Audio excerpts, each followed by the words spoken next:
Hola, seguimos con el estudio del libro de Apocalipsis o Revelación de San Juan el Teólogo.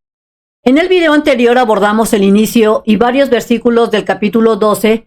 Se estudió sobre esta mujer que está vestida del sol con la luna debajo de sus pies y sobre su cabeza una corona de 2 estrellas. Vimos la importancia que ella tiene y también se comenzó a analizar este gran dragón rojo que tiene 7 cabezas y 10 cuernos.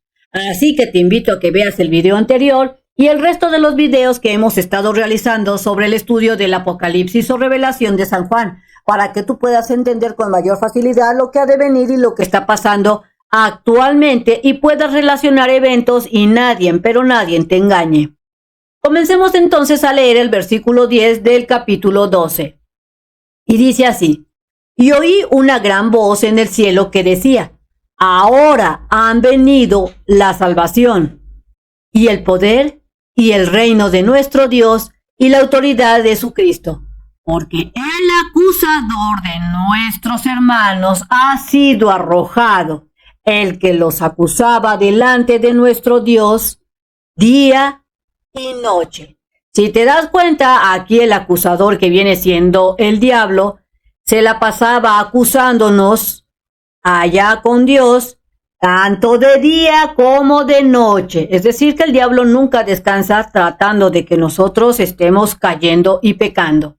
Entonces podemos entender que fue expulsado a la tierra este acusador, es decir, el diablo, junto con sus ángeles, fueron arrojados a la tierra en esta gran batalla que se presentó y que se menciona en los versículos 7, 8 y 9, y que te ratifica en este versículo 10, que se dio la expulsión de Satanás fuera de los cielos junto con estos ángeles caídos y se dio una gran victoria. También nos menciona este versículo sobre que ha llegado una gran salvación de nuestro Dios y con él llega su poder, su reino, así como también llegará la autoridad de su Mesías. Y esto es gracias a que, como te mencioné, fue expulsado el acusador conocido como el diablo, o la serpiente antigua, directamente a la tierra para no regresar nunca más al cielo, para que, ya no va a seguir acusándonos con Dios. Recordemos también que el diablo, antes de que se diera esta batalla, él siempre está, como te dije anteriormente, nos está acusando y tratando que el humano esté pecando. Y al momento de pecar, él va y acusa y dice: mira, Dios, pon mucha atención lo que está haciendo fulanito de tal, mira, está haciendo algo muy malo, anótalo ahí para que cuando se haga el juicio lo tomes en cuenta y veas que no es una persona digna de ti. Es decir, el diablo hace que pequemos porque mete ideas en nuestra cabeza o nos pone tentaciones. Es decir, siempre anda tentando a la humanidad con el objetivo de que caigas. Y después de que tú has pecado o caído, va, como te decía, ante Dios y los acusa, para que todo, pero todo quede registrado, y esto conllevará a que en el día del juicio, pues la balanza no sea la adecuada, debido a que estuvimos cayendo en el jueguito del diablo. Por eso hay que estar súper mega atento. Un claro ejemplo de cómo el diablo trabaja y que se dedica solo a acusar y a estarnos poniendo tropiezos, lo podemos encontrar en el libro de Job. Aquí este siervo de Dios era en ese momento uno de los más apreciados por Dios. ¿Y qué fue lo que hizo el malvado y asqueroso diablo? O sea, el acusador se presentó ante Dios y le pidió a Dios que le dejara ponerle grandes tentaciones para que fallara. Pero gracias a que estaba bien sustentado en Dios, el diablo no pudo hacerle caer. Así es que ya lo sabes. Recuerda que entre las tentaciones que tuvo Job, le mataron o murieron sus hijos, le quitaron todas sus riquezas. Es decir, se la pasó muy mal Job y aún así logró superar estas adversidades gracias a que estaba bien sustentado en Dios. Así es que ya sabes. Evita a toda costa que cuando te lleguen esas ideas de malos pensamientos, trata de bloquearlos para que no caigas en tentación y en los engaños del diablo. Esta es una batalla constante y el diablo se goza y le da risa haciendo que nosotros como humanidad estemos cayendo. Es decir, El objetivo del diablo es estarnos fastidiando en cada momento. Pasemos entonces a leer el versículo 11 y dice así: y ellos le han vencido por medio de la sangre del Cordero y de la palabra de su testimonio, y no amaron su vida, o sea, no amaron sus vidas, ni aún hasta sufrir la muerte. Si observas aquí, dice que esta gran batalla fue vencida gracias a la sangre del Cordero. Sabemos que el Cordero, el cual se está refiriendo en este versículo, viene siendo Jesús cuando vino a la tierra como hijo de hombre y dio su vida para salvación. Y también hace referencia muy enfáticamente a lo que es el cuerpo de Cristo, a estas personas que no están amando sus vidas, ni aún así cuando están a punto de morir o sufren una muerte. ¿Por qué? Porque ellos han vencido gracias a la sangre del Cordero. Una forma que Dios estableció para lavar los pecados o poder eliminarlos, antiguamente recordemos que eran los sacrificios de los corderos, y muy específicamente el sacrificio del Cordero de la Pascua, que recordemos se sacrificaba para que hubiera redención para el pueblo. Recordemos que entraba una vez al año el sumo sacerdote ante el lugar santísimo para hacer este sacrificio y que fueran perdonados los pecados de los israelitas.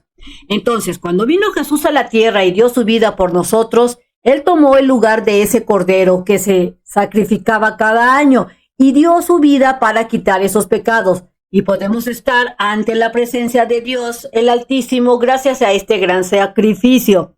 Recordemos también que para poder estar ante Dios se requiere ser totalmente limpios en todo sentido. Por eso Jesús tomó esa decisión de ser el Cordero perfecto para sacrificio y poder así lavar nuestros pecados para poder tener vida eterna y estar delante de la presencia de Dios. Y para obtener esta redención se necesita, ¿qué cosa? Se necesita aceptar a Cristo Jesús como nuestro Salvador, como nuestra guía aquí en la tierra, porque nadie llega al Padre si no es por Él.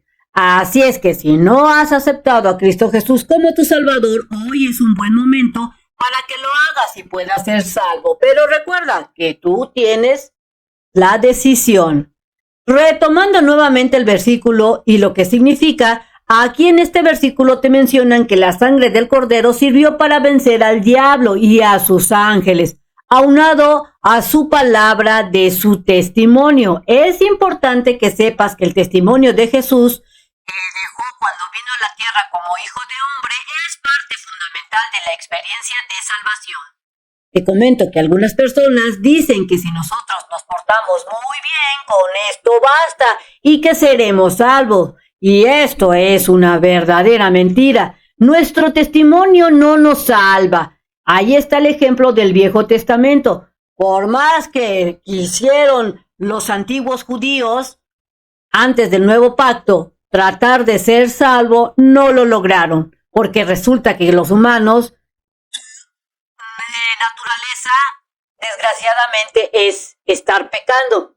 Así es que, cuando escuches que alguien te diga que por tus acciones serás salvo, es mentira. Nuestro testimonio no nos salva porque como humanos que somos, siempre estaremos pecando. Esa es una realidad. Pero gracias a Cristo Jesús y su sacrificio por su sangre que se derramó, somos salvos. Es decir, esto es gracias a la gracia de Dios que así lo especificó y le dio ese mandato a Cristo Jesús y que Cristo Jesús aceptó y obedeció con todos los preceptos que Dios había establecido. Ahora, la otra mitad de este versículo menciona algo bastante interesante. Dice que ellos no amaron su vida hasta la muerte. Es decir, aquí se da un punto de referencia de importancia. Es decir, que todas aquellas personas que serán salvas no es porque amen a sí mismo su vida como tal, ni andan queriendo las cosas terrenales, sino que sus pensamientos y sus hechos son conforme a agradar a Dios. Es decir, ellos no amaron su vida a tal grado que le dieron prioridad, sino dieron prioridad a Dios, al Mesías. Así es como debe de ser y se ha establecido desde los tiempos antiguos, o sea, desde los primeros hombres. Si tú has leído el Antiguo Testamento en reiteradas ocasiones, Dios dijo y pedía y exigía que eso debía de ser así, que no amaras a lo que es tu vida terrenal, sino que te concentraras en lo que era Dios, que te aterrizaras con Él y que Él iba a hacer todo lo necesario para darte lo que tú necesites, porque esta vida va a extinguirse. Y recordemos también que cuando vino Jesús como hijo de hombre, lo volvió a reiterar cuando mencionó que no hagáis tesoros en la tierra, sino realiza todos esos tesoros en los cielos, que esos tesoros serán eternos. Entonces, el mensaje en este versículo es que no te aferres a tu vida y busques cosas terrenales, no lo hagas, sino más bien concéntrate en agradar a Dios y al Mesías, porque ahí los tesoros sí serán eternos. Vamos a leer lo que es el versículo 12 que dice: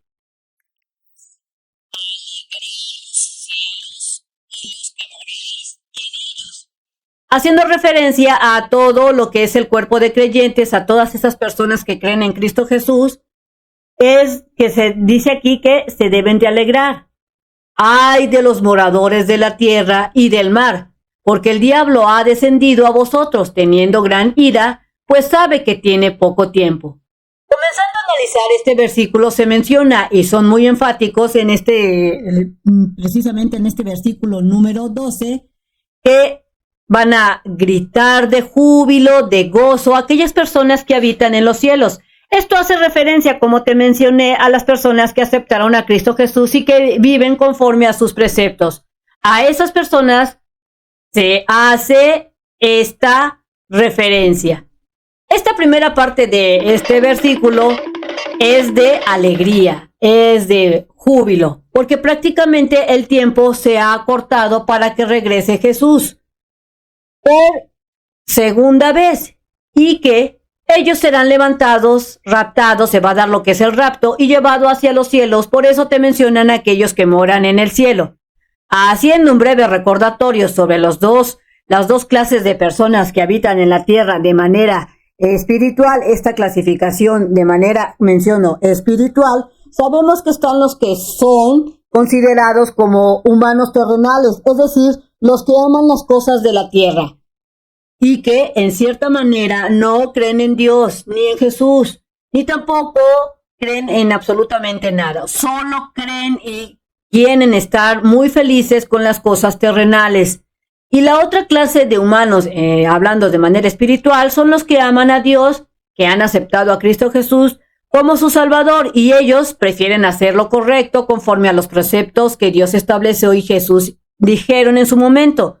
Han marcado aquí en la tierra, pues esa diferencia entre los que se consideran como moradores de la tierra, que son estos terrenales o personas que quieren las cosas del mundo, a diferencia de los moradores de los cielos o habitantes de los cielos, que son las personas que aceptan a Cristo Jesús, que se han redimido.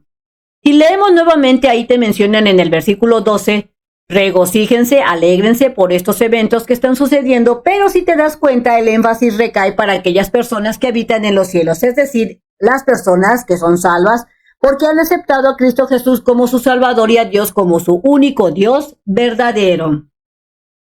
Ahora, también se menciona y se lamenta aquí en este versículo que pobrecitos, pero pobrecitos aquellos que habitan en la tierra, es decir, a las personas terrenales. En este versículo de plano dicen, pobrecitos de ellos. También se menciona a aquellas personas que están en el mar. Y tal vez esto es algo confuso. Vamos a analizar esta expresión que mencionan en este versículo. Esta expresión o término que se menciona sobre el mar se hace referencia a la inestabilidad que tienen aquellas personas terrenales. Aquí se busca decir y poner en alerta para que hagas ese cambio y dejes de ser tan terrenal. Porque si tú sigues en esos pasos enfocando enfocándote en las cosas paganas, terrenales, estás en un terreno inestable, como estuvieras parado en el mar. Un claro ejemplo, trata de pararte sobre el mar y ¿qué es lo que va a pasar? Pues te vas a hundir. Y esto es la inestabilidad que te quiere dar a entender este versículo. Que recuerda que si tú tienes un montón de fe, vas a estar parado sobre la roca firme que es Jesús. Y en ese caso, si tú decides pararte en el mar como lo hizo Jesús, no te hundirás porque tendrás fe en el Salvador que es Cristo Jesús. De lo contrario, si tú eres terrenal, te hundirás. ¿Por qué se menciona esta inestabilidad que se presenta en el mar? Resulta que en este versículo, recordemos, de hecho en el versículo anterior se menciona que el acusador, o sea el diablo, ha sido arrojado, aventado aquí a la tierra, y esto pues lo pone muy mal al diablo porque sabe que tiene poco tiempo para tratar de ganarle la batalla a Dios. Por eso, cuando sea arrojado de manera definitiva en los últimos tiempos el diablo y que ya no pueda ir a acusarnos, él sabe que tiene el tiempo ya muy medido.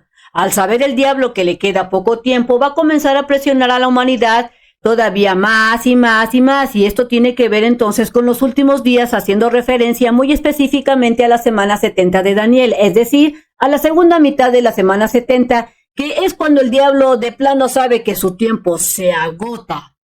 Veamos y leamos el versículo 13, y este dice así: y cuando el dragón vio que había sido arrojado a la tierra, persiguió a la mujer que había dado a luz al hijo varón. Podemos comenzar a decir que este dragón, que viene siendo el diablo, al ver que ha sido arrojado a la tierra y que ya no puede subir al cielo para estar acusando a los humanos, ¿qué es lo que hace este malvado diablo? Va a perseguir a la mujer. Recordemos que esta mujer que se está presentando en este capítulo y en estos versículos, se hace referencia que la mujer viene siendo el pueblo de Israel. Ahora, si te das cuenta nuevamente, en este versículo se menciona a esta mujer haciendo referencia, enfatizando que esta mujer, al ser perseguida, se dirige hacia el desierto. Entonces, aquí nuevamente en el libro del Apocalipsis se hace referencia y se menciona sobre Israel, que viene siendo esta mujer. Y lo sabemos porque si tú has leído este libro de Apocalipsis, básicamente si te vas al capítulo número 7, ahí se mencionan que serán sellados 144,000 israelitas. ¿Y por qué sabemos que son israelitas? Porque ahí se menciona que serán sellados 12,000 personas de cada tribu de este pueblo de Israel, es decir, de la descendencia de los 12 hijos que tuvo Jacob, se sellarán 12,000 de cada uno. Así es que resulta que Israel tiene una gran importancia y que es importante para que Jesús venga por segunda vez para que establezca su reino. Entonces, el diablo conoce muy bien las escrituras y es claro que no obedece para nada a Dios, sino que hace lo que él se le da su regalada gana. Pero es verdad que el diablo, al conocer lo que Dios ha de hacer y que se requiere, el diablo sabe que se requiere del pueblo de Israel para el establecimiento de su reino, como recordemos, ya intentó una vez tratar de destruir al Mesías cuando vino como hijo de hombre y dio su vida por nosotros. En cumplimiento, el Mesías cumplió con su propósito que Dios les dio, y ahora resulta que el diablo se va a concentrar en destruir el pueblo de Dios. El pueblo elegido desde un inicio, que recordemos viene siendo Israel, es decir, el diablo atacará con todo lo que tiene al pueblo de Israel. Aquí te menciona en este versículo 13 que está persiguiendo a la mujer que dio a luz a este niño varón. Entonces, como vuelvo a reiterarte, esta mujer es Israel. Recuerda que Jesús es descendencia directa del pueblo de Judá y que Judá pertenece a lo que son las 12 tribus de Jacob, por lo que se entiende muy claramente que el enemigo, el diablo, va a atacar de manera intensa al pueblo de Israel y no va a tener consideración con él. Se va a ir con todo. Recuerda que tiene poco tiempo. Vamos a leer entonces el versículo 14. Y le fueron dadas a la mujer las 2 alas de la gran águila, para que volase de la presencia de la serpiente al desierto, a su lugar, donde es sustentada por un tiempo y tiempos y la mitad de un tiempo. Aquí se menciona que esta mujer le fue dada 2 alas de águila a fin de que la mujer, como ya te mencioné, es Israel, pudiese volar o cambiar de lugar hacia donde menciona este versículo, hacia el desierto, porque resulta que Dios le ha preparado un lugar y la va a sustentar por un cierto tiempo. En este versículo se menciona de manera implícita lo que viene a decir en versículos de lo que se menciona en las profecías de Daniel, haciendo referencia básicamente en un tiempo. Y vamos a ver a qué se refiere. En el versículo te mencionan que Dios sustentará durante un tiempo, y si tú has estudiado el libro de Daniel, en el Viejo Testamento, un tiempo se hace referencia a un año. Cuando menciona aquí en este versículo 2 tiempos, se hace referencia a 2 años, y la parte donde se menciona medio tiempo hace referencia a 6 meses. Si sumamos todos los tiempos, en total, hacemos esta suma, nos da como respuesta 3 años y medio. Lo que podemos decir y entender en este versículo, que pasarán 3 años y medio que menciona Juan en este pasaje, en donde Dios estará sustentando a Israel en el desierto. Recuerda que el libro de Daniel se encuentra en el Viejo Testamento, es un libro profético, así es que yo te invito, si lo quieres leer, echarle un vistazo para que veas las profecías que han de pasar en los últimos tiempos y puedas complementarlo con este libro de Apocalipsis. Entonces, Juan, al usar la misma terminología que usa el profeta Daniel, lo hace con la intención de que nosotros entendamos por qué él, al tener esa revelación, en ese momento, él entiende, o sea, Juan entiende, y lo relaciona con la revelación que tuvo Daniel el profeta, y hace referencia Juan a este tiempo de los 3 años y medio, que viene a ser la última semana de las 70 semanas de Daniel, haciendo un énfasis de que, nuevamente te reitero, que Israel es la mujer. Se le dan estas 2 grandes alas para que vuele y cambie de un lugar a otro y que se dirija hacia el desierto. Nos adentramos un poco entonces a lo que es el Viejo Testamento. Vamos a leer entonces, para entender mejor, el libro del Éxodo en el capítulo 19. Ahí en este capítulo 19 tú puedes leer que se da lo que es el éxodo o salida del pueblo de Israel de Egipto. ¿Hacia dónde se dirige? Se dirige al este pueblo, o sea Israel, hacia el desierto, saliendo de Egipto. Y en esta travesía que tiene Israel en el desierto, se comienza a dar lo que es la redención. Se empieza a dar un cambio. Un cambio que experimentó Israel al momento de salir de Egipto. Así del mismo modo, cuando se dé por segunda vez la salida intempestivamente, porque será perseguido por el diablo, será atacado Israel de manera brutal, al salirse de Israel y dirigirse hacia el desierto, se comenzará a dar otra redención.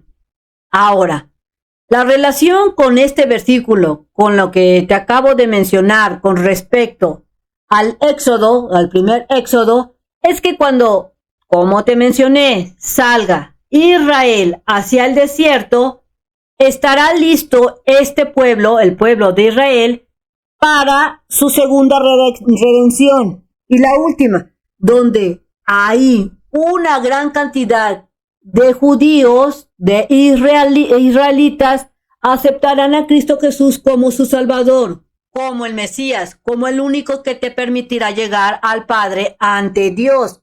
Y ahí se va a dar ese cambio para una gran cantidad de israelíes que aceptarán a Cristo Jesús como el Mesías, como el Salvador. Vamos a leer el versículo 15 y 16. Y la serpiente arrojó de su boca tras la mujer agua como un río, a fin de hacer que fuese arrancada por el río. Pero la tierra ayudó a la mujer y la tierra abrió su boca y tragó el río que el dragón había arrojado de su boca. Entonces, aquí en este versículo 15, te mencionan que esta serpiente, haciendo referencia al diablo, que fue lo que hace en contra del pueblo de Israel, pues el diablo le arroja este gran río que sale de su boca con el fin de ¿qué? De atrapar a la mujer, de arrastrarla, de aniquilarla. Pero como dice en el versículo 16, la mujer recibe ayuda de la tierra, es decir, de este desierto. Porque aquí te menciona en el versículo 16 que la tierra abre su boca y se traga a este río que le fue arrojado por parte del diablo. Es decir, cuando Israel sea atacada de manera discriminada por estas grandes naciones, por este gran poderío que se va a dejar ir contra Israel, al dirigirse al desierto, Dios los va a salvaguardar, como lo hizo en el Éxodo cuando salieron de Egipto. El mejor lugar para un israelita o un judío es estar dentro del territorio de Israel, es porque si tú ves las noticias, ha habido un gran incremento y ataques al pueblo de Israel. Es decir, se ha dado mucho el antisemitismo. Entonces, el lugar más seguro y sabio sería estar dentro de la nación de Israel. Si tú eres creyente de la palabra de Dios y creyente del Nuevo Testamento, con mayor razón sabrás que si eres de descendencia judía o israelí, lo mejor es que estés dentro de tu pueblo, porque cuando sean atacados de manera indiscriminada, podrán irse a lo que es el desierto y serán sustentados por Dios mismo. Recordemos que en la Escritura se menciona que Israel saldrá un remanente que se salvará y que este remanente se prepara para ver el regreso del Mesías, de aquel que fue en su momento traspasado, es decir, subido a la cruz y que resucitó. Y este remanente del pueblo de Israel recibirá al Cristo con fe, con alegría, y aquí se cumplirá lo que te vengo mencionando, que el pueblo de Israel se necesita para que pueda venir por segunda vez Cristo Jesús. Vamos a leer entonces el versículo 17. Entonces el dragón se enfureció contra la mujer y se fue a hacer la guerra contra el resto de la descendencia de ella, lo que guardan los mandamientos de Dios y tienen el testimonio de Jesucristo. Aquí se menciona que el dragón, o sea, el diablo, que viene siendo esta persona, este ser que de plano quiere que caigamos de manera constante, ha enloquecido o enloquecerá en ese momento. Y está sumamente enojado porque recuerda que para ese momento ha sido arrojado totalmente del cielo y no puede acusar más. Así es que él, como conoce las Escrituras, sabe que tiene poco tiempo.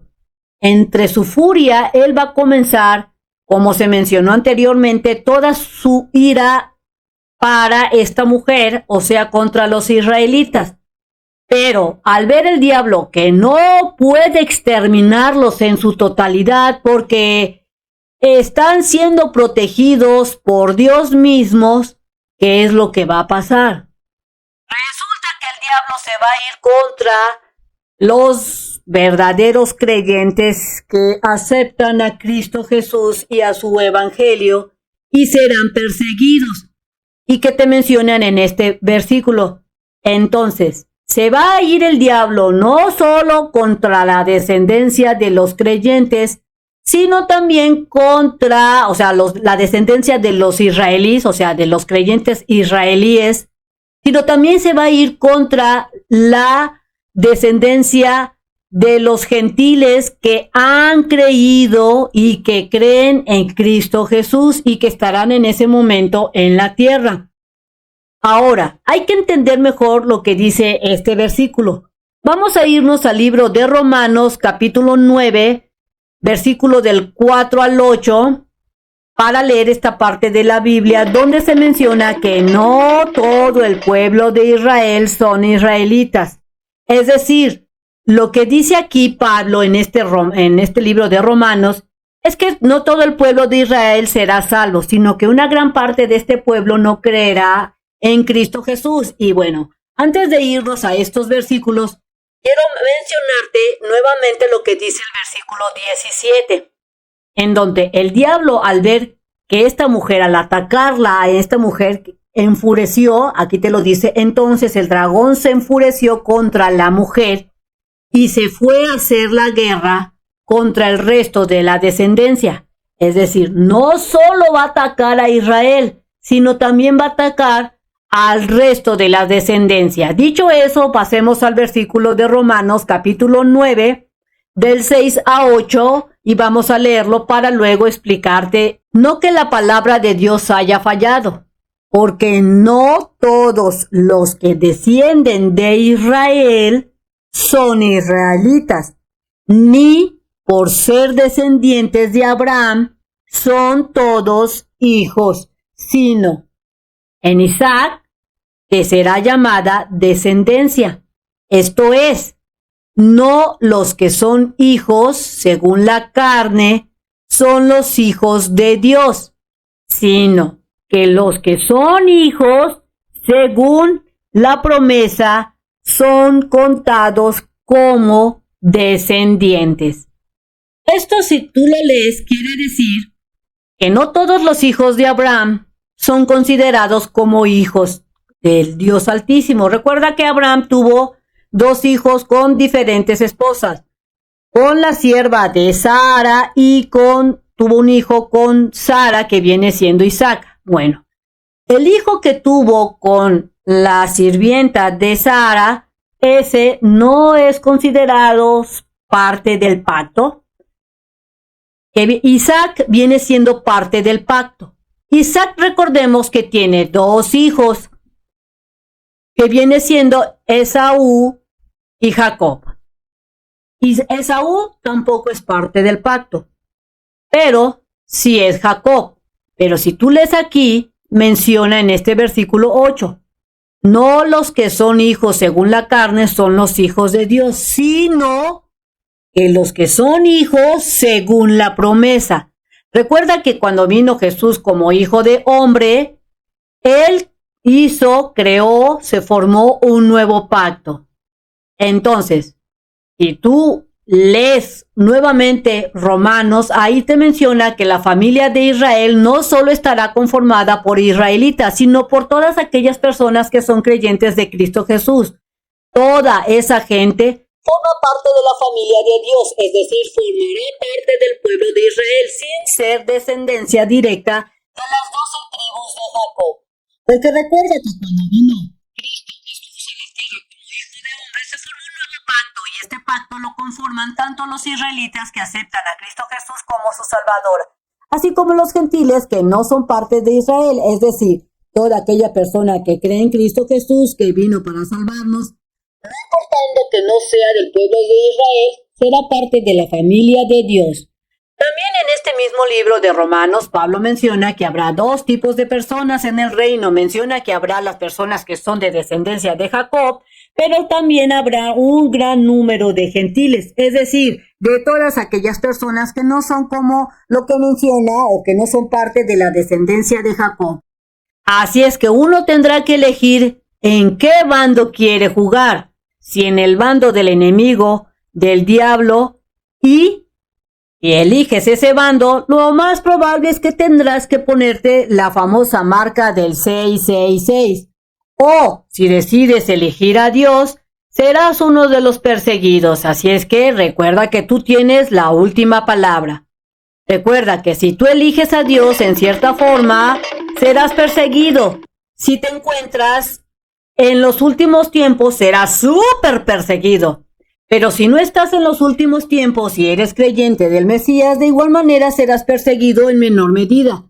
Todo dependerá en qué lugar del mundo te encuentres. Porque si tú vives, por dar un ejemplo, en Irán, pues lo más probable es que serás súper perseguido. Entonces, no dejes que entre el pecado a tu vida. Si te sirvió este video, te invito a que lo compartas, transmítelo y te recomiendo que leas tu Biblia todos los días para que tengas mejor entendimiento.